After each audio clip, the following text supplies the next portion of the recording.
Welcome to Jesus Changes Everything, a daily podcast dedicated to providing a fresh look at the ancient and glorious truth that Jesus not only reigns, but is busy about the business of bringing all things under subjection, that celebrates the wonder and the glory that he has been given all authority in heaven and on earth.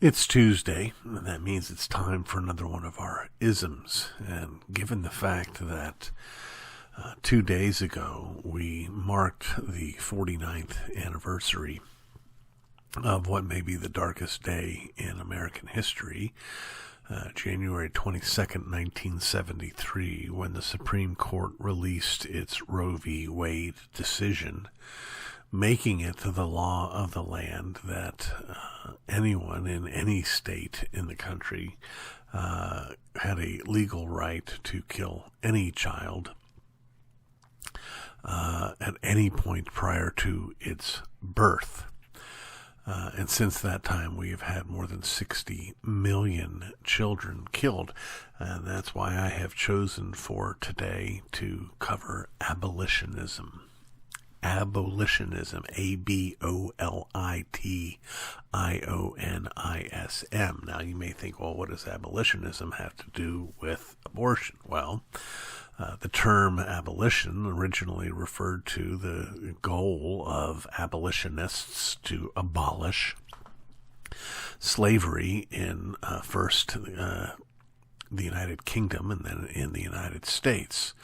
But it has a contemporary meaning dealing with the battle against the unborn. Abolitionists are those who seek to abolish abortion, and they distinguish themselves, or the ideology is distinct from what passes for pro-life ideology in the Western world. An abolitionist is not someone who says we want to have better protections for the unborn. We want to reduce the number of people who are murdered via abortion, and instead takes the position that we want to see it abolished. Now, that creates some tension on issues related to what might be called incrementalism. Incrementalism. From the start, much of the pro-life movement has sought to eliminate abortion on demand and left room for what are called exceptions, whether the child is ill, whether the child is conceived by rape or by incest. These are the kinds of exceptions that even people who call themselves pro-life and whom pro-lifers call pro-life embrace. Now, my view is that while these are very difficult things to deal with, nevertheless, the truth is that the reason abortion is wrong is because the unborn is a human being bearing God's image, deserving every protection of life, and how unhealthy or how the child was conceived has absolutely nothing whatsoever to do with that, and therefore there are no legitimate exceptions. And that's the view that the abolitionists would take, and the abolitionists would go maybe one step further and say, and therefore we cannot support any legislation, this is the language that they've used, that ends with, and then you kill the baby. So that when you put up hoops and barriers, that has been much of the push in recent years to reduce them, like the Texas heartbeat law. Essentially, the Texas heartbeat law would read like, if you can demonstrate, or if it's true that there's no fetal heartbeat yet, then you can kill the baby. And the abolitionist says, no, not only do we not accept this, we don't support this.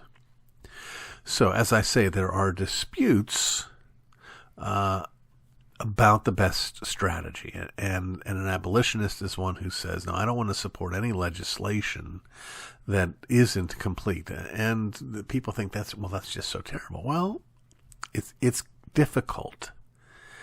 It's hard to measure. I've asked people this, and I've asked it in helping them to think through why supporting people who have exceptions is really supporting people who are pro-death with exceptions. I believe people should be able to kill their unborn child unless that unborn child was not conceived this way, unless that child did not have this issue health-wise. And that's what every single Republican president and presidential Republican candidate has taken one of those positions since Ronald Reagan. So, when we look at things like the heartbeat bill in Texas, and we look at the fact that, yes, there are people being saved, nevertheless, there are people who are not being saved.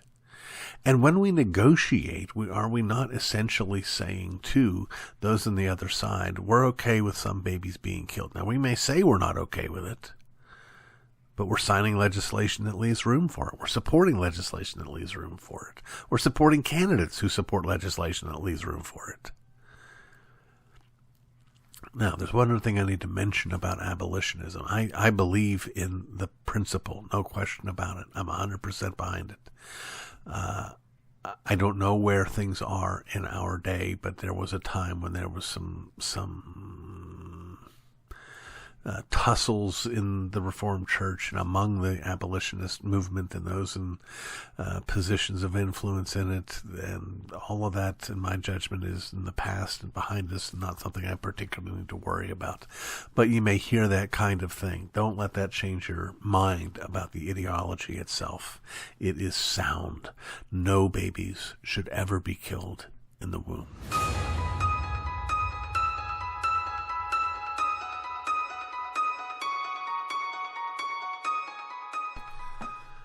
When we consider the glorious truth that our Lord would not extinguish a smoking wick, that he calls us to turn the other cheek, we need to not forget, not lose sight of this particular rather surprising admonition of our Lord as he sent out his disciples, that they be certain to bring along a sword with them, that a sword was even more needful than a cloak. One of the most frequent, quote, arguments we hear in favor of pacifism in our day is this emotive nugget: I just can't see Jesus wielding an AK-47 and blowing someone away. Yet here Jesus calls on his disciples to arm themselves, even as they are sent out. Moving from the lesser to the greater, it would seem on the surface that we ought also to have the liberty to defend ourselves in our own homes. That is, if Jesus suggests we may defend ourselves when we're out in public, how much more ought we to be free to defend our families while in the security of our own homes? At the very least, this warning from Jesus, from Luke's gospel, dispels the common myth that pacifism is prima facie the correct or the right choice for the believer. That said, we're not left with only an inference, no matter how sound that inference might be. The Bible, in fact, speaks to the issue of home defense.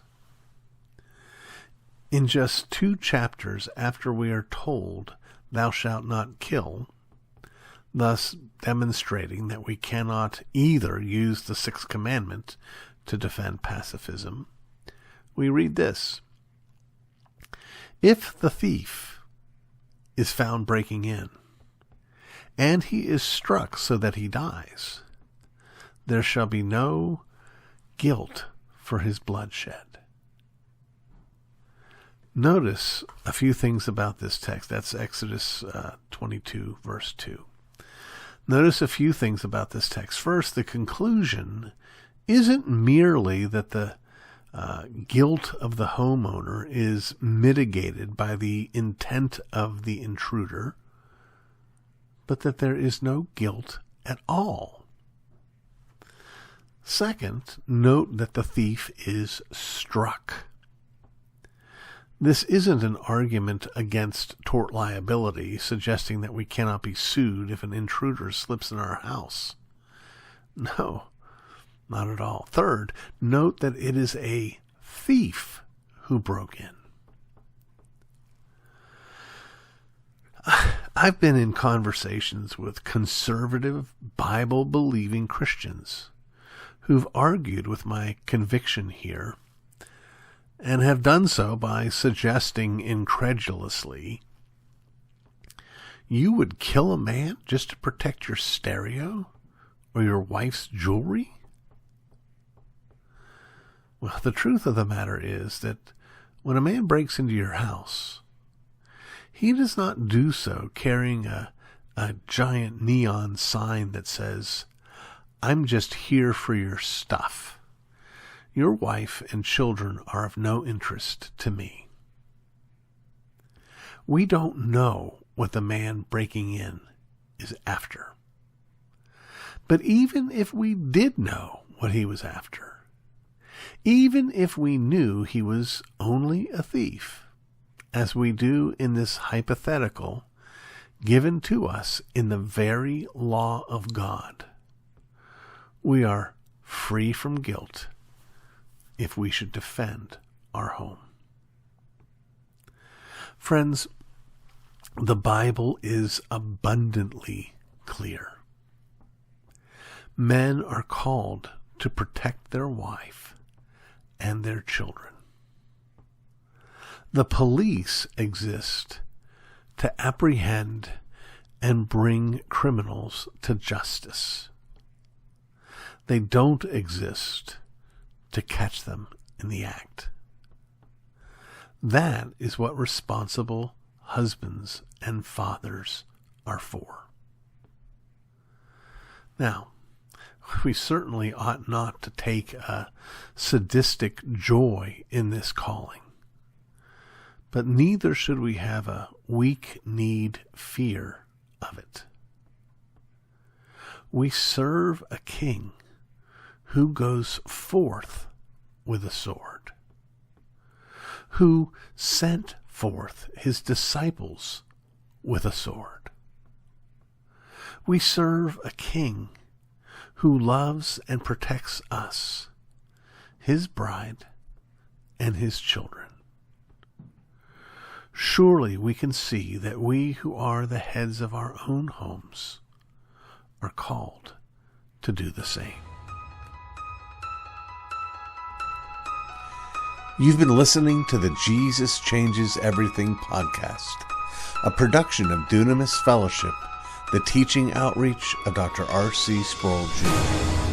If you've enjoyed this podcast, we encourage you to subscribe, which you can do at all the usual outlets, to tell your friends, and to spread the word.